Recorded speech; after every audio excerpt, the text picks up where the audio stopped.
right, today I am going to talk about a problem that I was discussing with the Mohawk Ski Project. So one of the reasons, or a couple of reasons why I wanted to put Mohawk skis on, one of the reasons was to see if I could get a little bit better trail manners out of the Riot, and mainly steering effort and precision. The standard Arctic Cat skis were okay, but I was looking for a little bit better behavior on the trail, and I'm pretty happy with the way the Mohawks turned out. But one of the things that has not really resolved itself is the ski pressure. So I've got still quite a bit of ski pressure and steering effort with the Mohawk skis, similar to the Arctic Cat skis.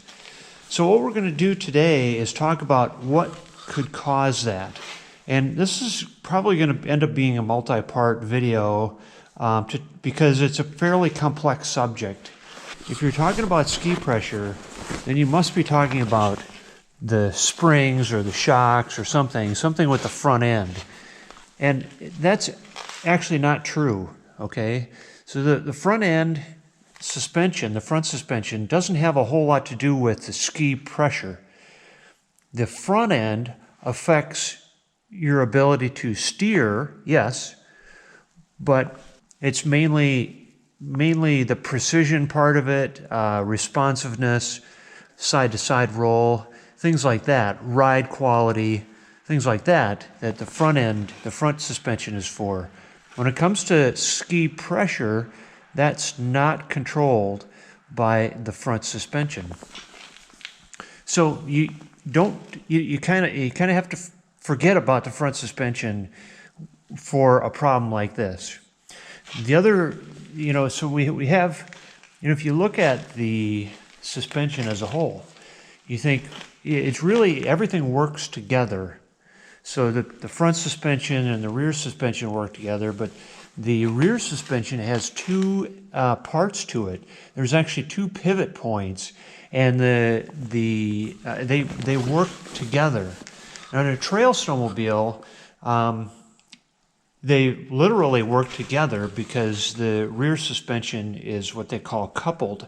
And a coupled rear suspension is where the front and the rear of the suspension work together, similar to how in the front suspension we have an anti-sway bar, and here you can see the anti-sway bar is right here. And what this does is, let's say for instance I'm going to turn right.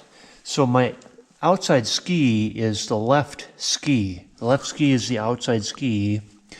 When I turn right, it puts pressure on the snowmobile, and the snowmobile wants to roll this way, okay?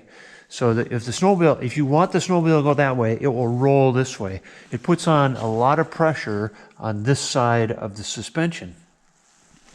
What that anti-sway bar does is it transfers some of that pressure over to the right ski. And what that does, instead of just the one side, instead of the whole snowmobile rolling over and compressing this side, it actually compresses both sides, lowering the center of gravity and causing the whole front of the snowmobile to get lower, kind of squat down and turn better. So you get a much more control over turning that way. In the same regard, the rear suspension, when you hit a bump or under acceleration, let's say, the rear of the snowmobile wants to compress. But with a trail type of suspension, the front and the rear are linked, and so you end up with the entire suspension kind of squatting.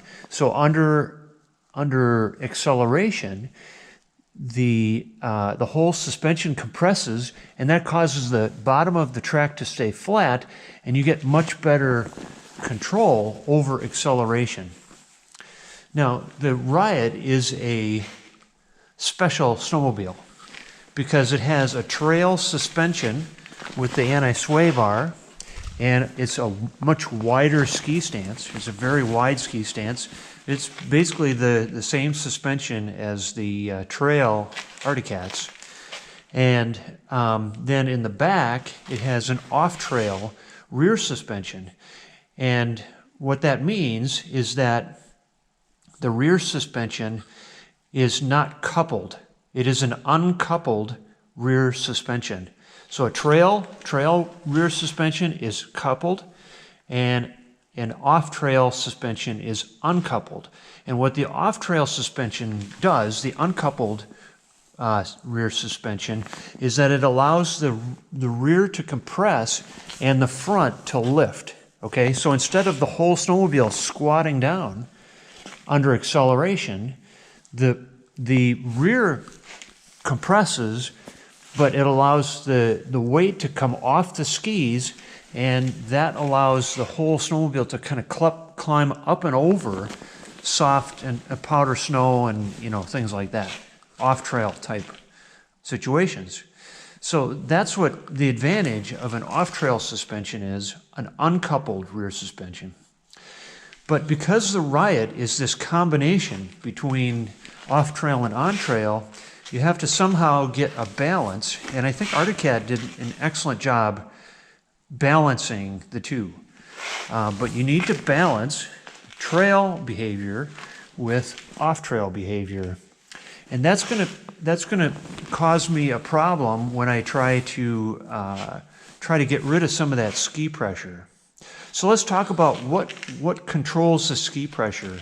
If you look at the snowmobile from the side, think about it as a teeter-totter. So you got two kids. You got one kid right back here in the rear. You got one kid up here in the front. So they want to balance each other out and tip back and forth on the teeter-totter. What's in the middle is the front part of the rear suspension right here. So this part of the rear suspension is actually what controls the ski pressure. It doesn't seem like it should, but that's exactly what's going on. This is your fulcrum. This is the center of the snowmobile in terms of pressure goes, the pressure. So we have the pressure in the back, we have the pressure in the front, and the middle is this right here.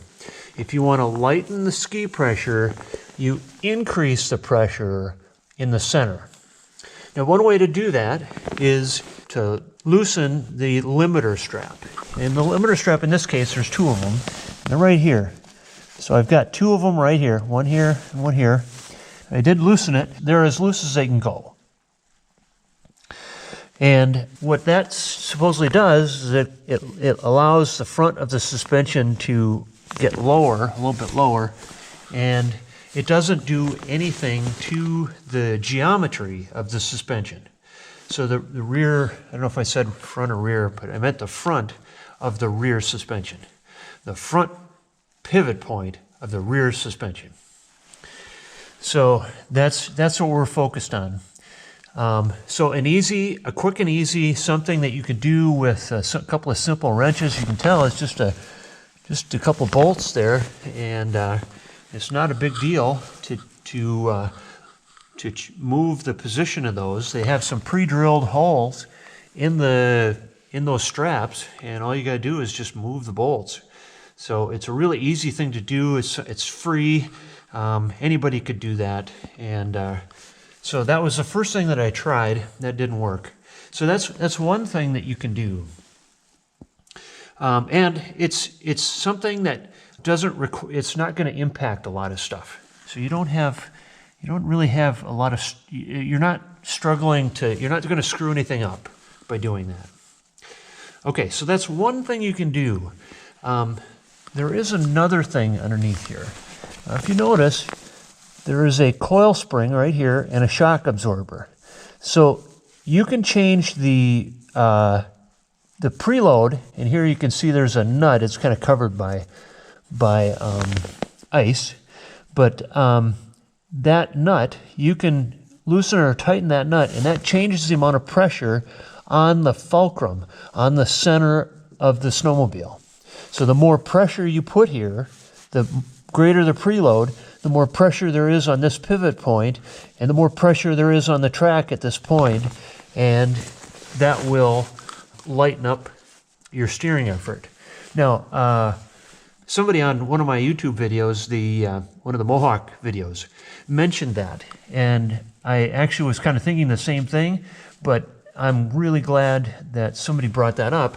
And the other thing that they said, really good advice, is make small incremental changes. You know, a half of a turn, those threads are kind of fine, so maybe even a turn, one turn at a time, let's say, and see if that makes a difference. Because what might happen is that you turn too far and it makes it, you know. And the other thing is, when you make a change like that, document it, write it down, make a note of it, take pictures, because you don't want to forget that you did it, you know, in case a year from now you decide, well, now I want to put it back to the way it was, or I don't like it, or I didn't go far enough, and you can't remember what you did. Well, that'll, you know, having notes will help you there. So, a couple things you can do to change the pressure on the fulcrum, or the center point of the suspension. You can change the limiter straps. You can change the preload on the shocks. In some cases, the shock absorber itself is adjustable. This one is not. This one is just a standard shock. There's one other thing. So if all those fail, there's one other thing you can do, and that is change the location of this bolt. Now you can see that there's actually a couple holes here, and I could take this bolt and lower it here. But if I do that, that changes the geometry of the rear suspension. Now you want to be a little more careful with that. That, you think, oh, that's just easy, I'll just move that, and that moves the whole thing down, and it'll be a piece of cake. It's not quite as easy as that. If you move that bolt, odds are you're going to have to move this one. This is the other pivot point right there.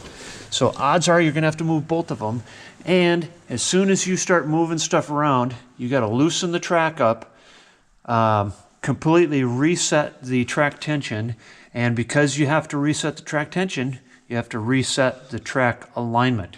So you know that I've got a video out there that talks about adjusting the track tension and alignment.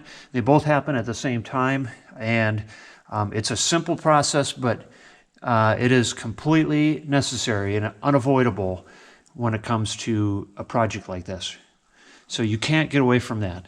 So as a last resort, I might be able to move this bolt down one, and I'm going to look in the manual to see what, I've got a shop manual, I want to see what impact that would have. So the first thing we're going to do is get this thing on a flat surface here, on the floor. We happen to be on a nice flat concrete floor. I'm going to get this thing on the floor, and I'm going to make sure that the whole part of the track here, up to this idler wheel here, is flat on the ground. So with the skis flat on the ground, the track should be flat on the ground from this point all the way to that rear idler. And if it is, then we know that adjusting the preload for that spring might be my only recourse. Now, you have to be careful when you do this, because it's easy to go too far with it and end up in a situation where I don't have enough pressure on the skis to steer. So we got to make sure that I don't go too far with that, and that's why you go in very small increments. So that's what I'm going to do. Let's get this thing on the floor, and then I will go see what we got for a track here. Hopefully it's flat on the floor and I don't have to go through this whole ordeal. And then from there I can just tinker with the preload. That will be part 2. This is kind of a part 1, just kind of explaining what I'm going to do, and then I will show you what we're going to do, and then hopefully get a test ride in to see whether that makes any difference or not. Hey, thanks for watching today. I hope you learned something, and I hope that what we're going to do here is going to get the ski pressure lightened up and not sacrifice any of the steering characteristics.